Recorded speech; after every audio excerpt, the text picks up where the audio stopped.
I saw Fournette was like yesterday. Maybe he talked to the media, and he said that he's like, I told Richard when he first got here, I'm like, bro, this team's loaded. And I guess after like the first week, Sherman goes up to him. He's like, Jesus Christ, there's a lot of talent on this team. And it's not. And Richard's been on multiple Super Bowl teams, multiple different organizations. Like that team, and especially for him, it's like wide receiver DBs, one-on-ones. Like, who do you want? Mike Evans, Godwin, or this other guy, Antonio Brown, that had one of the greatest 6-year stretches in NFL history. That's, and Tom throwing in the ball. Say what you want about like Lenny. Don't get stuck on Gronk. Yeah, well, yeah. I mean, how about Cameron Brate? I mean, they just have a lot of like, damn, there's a lot of dudes on that squad. And meanwhile, Fournette came from the Jags, and he's like, "Hey, Richard, let me give you a little lesson here, Richard, about the way we do things here in Tampa." Oh, he did go to LSU. He did go to LSU. He's a top 5 pick. Yeah. Okay. Harrowing wisdom on the stream. John asked a question. Have you guys talked about John Lynch quotes on Aiyuk? What the WTF is that about? LOL. They about to trade this guy. Let's talk about these quotes. So here is 49ers Web Zone. Collected the quotes, transcribed them. This is what John Lynch said on KNBR about Brandon Aiyuk, a very talented young man, and he's a hard worker as well. I think we've gone to great lengths to kind of explain what the predicament is right now.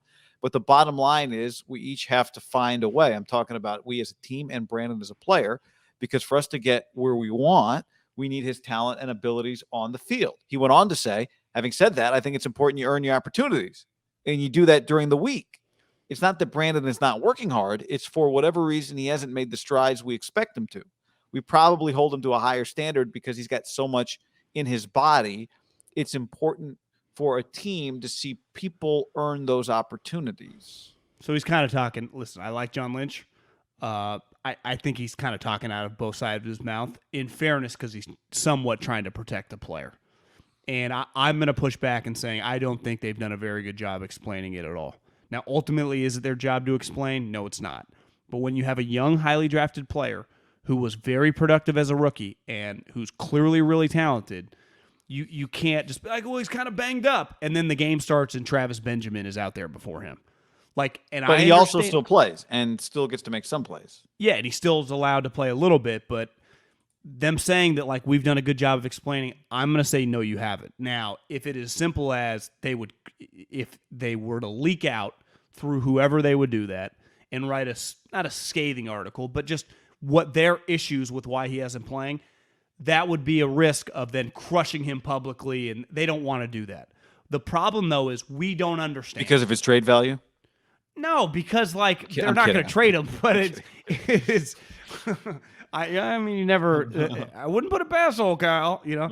Here's the thing, though, guy. Like, the fans, they just want to know, like, what do you mean he's not working hard? Like, he doesn't practice that hard? He's not running out through the end zone on every play like Jerry Rice? Or is he showing up late every day? Is he not paying attention in the meetings? Is he a terrible practice player? Because the reality is, I say this all the time. I said this about yesterday on Twitter about Schefter.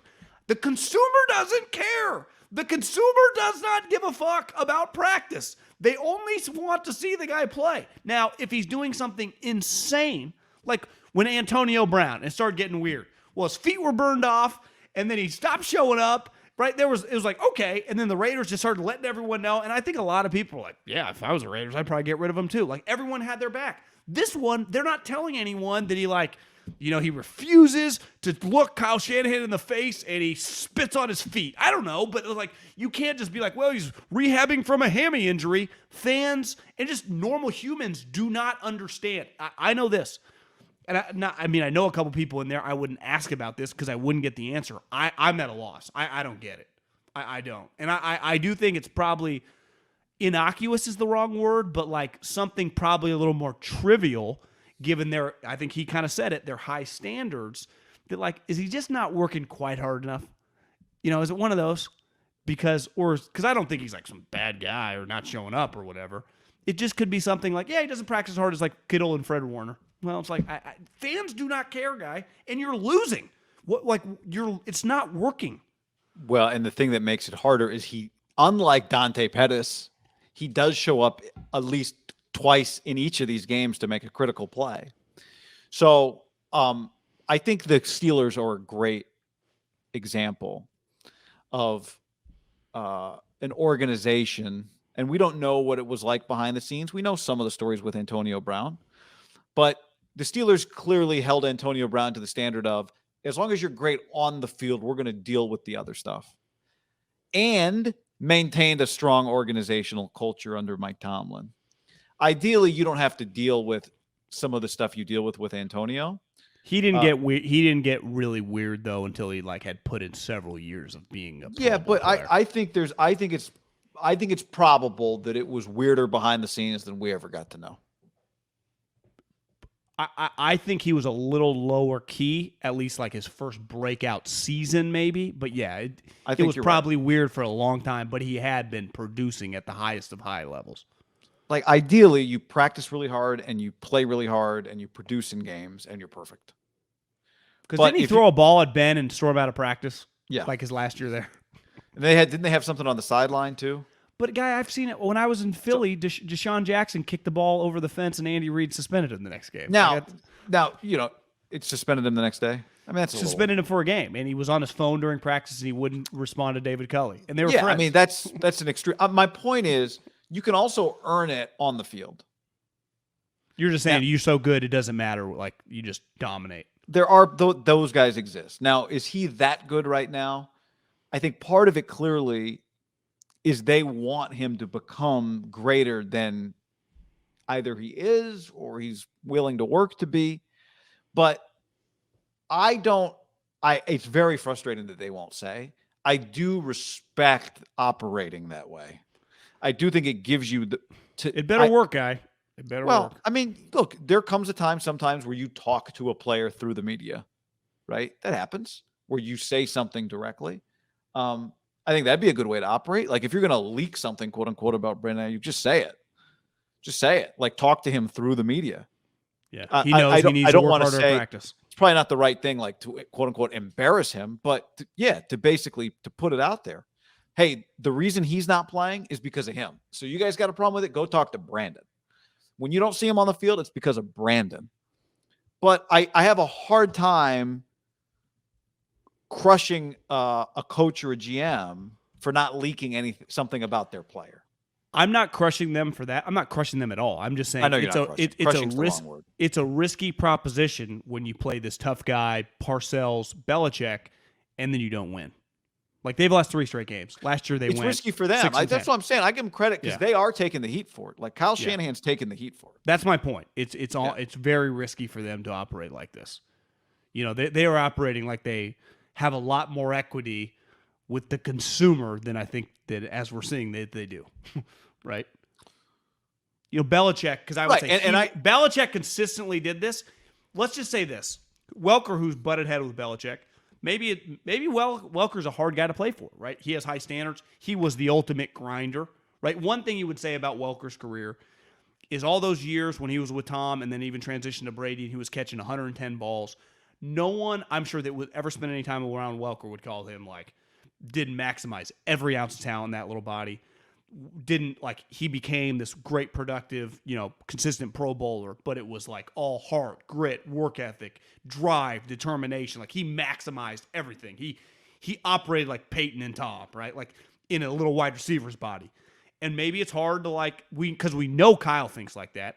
We know John Lynch, the player, and as a human being, that's how he lives his life. And then you could probably go, I don't know what Welker's like as a coach in terms of just day-to-day in the meeting. But if he's anything like he was as a player, you would say he's probably a lot like that too. So they have a lot of like-minded football thinkers.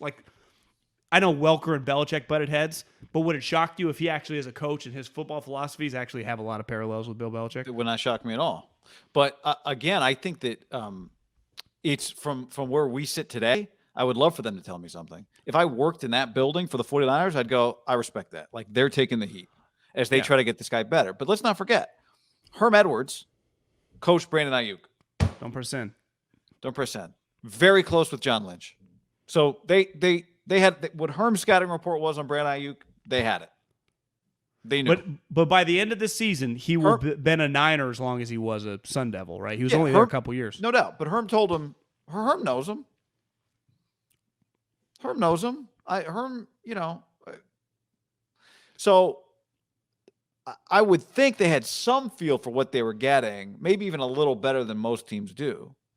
And we saw him produce last year, although, it was a weird year. Like he was hurt. You could get away maybe with 80% in practice because you'd been hurt and whatever. And I think he got a lot of credit, though. A lot of people, including myself and you and just people that watched him play and then go into practice, I wouldn't say anointed him, but kind of. and most coaches will tell you this, and I think most humans, would fall under this category. It really is easier to handle a struggle, right? It's easier to be broke and try to make it. It's easier to be the guy hunting than the one hunted. And a lot of it's easier to be hungry for sure in those spots, yeah. And it's a lot of times it's harder once you view yourself. And I don't know. I'm complete educated guess here. No educated guess, just from the outside watching these guys talk. A guess that I just wonder if maybe he started feeling himself a little bit and started acting like they don't, because their core players, Trent Williams, Kittle, Fred Warner, even Nick Bosa now, like they don't really, and those guys are elite and Pro Bowlers and super rich. They don't really act like that. So that is not one theme in Kyle's career is that shit. The moment you start kind of, and you're not Julio Jones or something or Trent Williams, it ain't going to fly. But here it goes back to my ultimate, the elephant in the room is like you can operate like that, and I'm with you. It's a respectable thing to do because you have to have standards. As Aaron Tippin said, you got to stand for something. But it's a fault for anything. It's a bottom line business, and you do have to win. And when your offense is struggling and you score, I know, but you're struggling to score points, you need this dynamic receiver. So you have to find a way to he's going to learn a tough lesson where can you meet him in the middle? Can you help him out? Is this going to be a bust because his personality doesn't mess with you? What's going to happen here? It's also, if this is what the situation is, player leadership is important too. He's got one of the best receivers in the NFL as his teammate. One of the best tight ends in the NFL is his teammate. Trent Williams, one of the best left back. Yeah. I understand, but it's a lot to put on Debo. No, I'm not putting it all on. You're saying Debo's young. Yeah, there's no doubt. I'm just saying there's multiple players on that team that are like one of the best players at their position in the league or just one of the best players in the league, period.